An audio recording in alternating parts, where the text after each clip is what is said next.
क्या बिहार में अब पूर्ण रूप से शराबबंदी खत्म हो जाएगी? क्या होली से पहले नीतीश कुमार शराबबंदी को लेकर कोई बड़ा फैसला करेंगे? दरअसल शराबबंदी लगातार इन दिनों चर्चा में है, चाहे वो विधानमंडल का बजट सत्र हो या फिर नेताओं के बयान हो। इन तमाम बयानों में इस समय एक ही बात का जिक्र हो रहा है और वो है शराबबंदी पर समीक्षा बैठक होनी चाहिए। आखिरकार एनडीए के और महागठबंधन के जो तमाम घटक दल है, जो नेता है, वो इस बात की मांग क्यों कर रहे हैं? क्यों सभी लोग अब इसको समीक्षा के दृष्टिकोण से देख रहे हैं? क्यों अब शराबबंदी पर समीक्षा की बातें लगातार सामने आ रही है? इस वीडियो में तमाम जानकारी हम आपको देंगे। नमस्कार, मैं अमृता पांडे और आप संक्षिप्त समाचार देख रहे हैं। आपको बता दें कि दरअसल नीतीश कुमार 2016 में शराबबंदी कानून लागू किए थे और तब से लेकर अब तक लगातार शराबबंदी है बिहार में। लेकिन इसके बावजूद भी समय समय पे समीक्षा बैठक की मांग होती रहती है। पहले जीतन राम मांझी ने इसको लेकर कई बार सवाल उठाए हैं और उन्होंने स्पष्ट किया है कि नीतीश कुमार को इस पे एक बार समीक्षा बैठक करनी चाहिए। और उसके बाद अब तो लगातार कई लोग इसके पक्षधर हो गए हैं। हाल ही में आरएलएम के एक विधायक ने इस बात का जिक्र किया। उन्होंने स्पष्ट किया कि नीतीश कुमार को एक बार फिर से शराबबंदी पे समीक्षा करनी चाहिए। वहीं प्रशांत किशोर की पार्टी और खुद प्रशांत किशोर इसके पक्षधर हैं। उन्होंने तो यह स्पष्ट किया था कि अगर हमारी सरकार बनती है तो बिहार में शराबबंदी जो है वो खत्म कर दी जाएगी।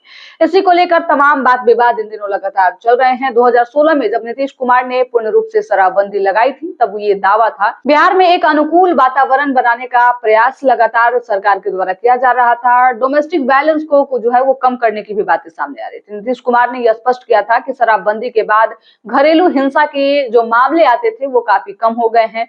इसके साथ ही जो परिस्थितियां बिहार में शराबबंदी से पहले हुआ करती थी उसमें भी काफी कमी आई थी। महिला काफी सुरक्षित महसूस कर रही थी और काफी खुश भी थी। आज पूरे 10 साल हो गए हैं बिहार में शराबबंदी को लागू हुए, लेकिन लगातार समीक्षा की बातें हो रही है और अब ऐसा लग रहा है कि बिहार का रेवेन्यू जिस तरीके से डाउन हो रहा है, इससे एक बार शराबबंदी कानून पे चर्चा करना तो बनता है। जिस तरीके से लगातार बयान का दौर जारी है और सभी लोग समीक्षा की बात कर रहे हैं। जब शराबबंदी कानून लागू किया गया था, क्या पक्ष और क्या विपक्ष, सभी लोग इस बात के पक्षधर थे कि बिहार में शराबबंदी होनी चाहिए। लेकिन जिस तरीके से शराबबंदी के बाद शराब तस्करी का मामला और तमाम जो एफआईआर दर्ज हुए शराबबंदी को लेकर, शराब तस्करों को लेकर, वो चौंकाने वाले हैं। जो आंकड़े निकलकर सामने आ रहे हैं उससे स्पष्ट होता है कि शराबबंदी के बाद भी किस तरीके से बिहार में शराब की तस्करी लगातार हो रही है। यानी कि सिर्फ शराबबंदी कानून जो है वो पेपरों पे देखने को मिल रहा है। जमीनी स्तर पे आमतौर पे रोज कहीं ना कहीं से ऐसी खबरें आप सुनते ही होंगे जहां बड़े पैमाने पे शराब जो है वो पकड़ी जाती है। कई तस्करों को इस मामले में जेल भी होता है। प्रशासन पूरी तरीके से मुस्तैदी से लगी रहती है, उसके बावजूद भी कोई विशेष फायदा इसका नहीं दिख रहा है।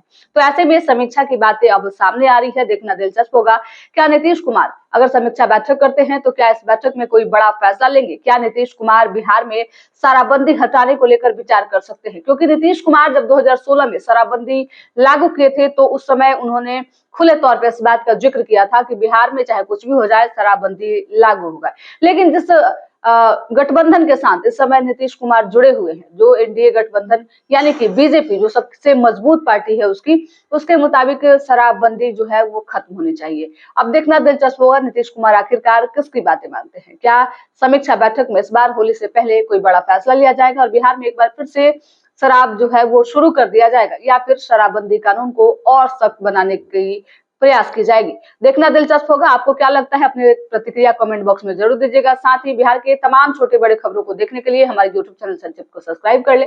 साथ ही फेसबुक पेज को भी फॉलो कीजिएगा। धन्यवाद।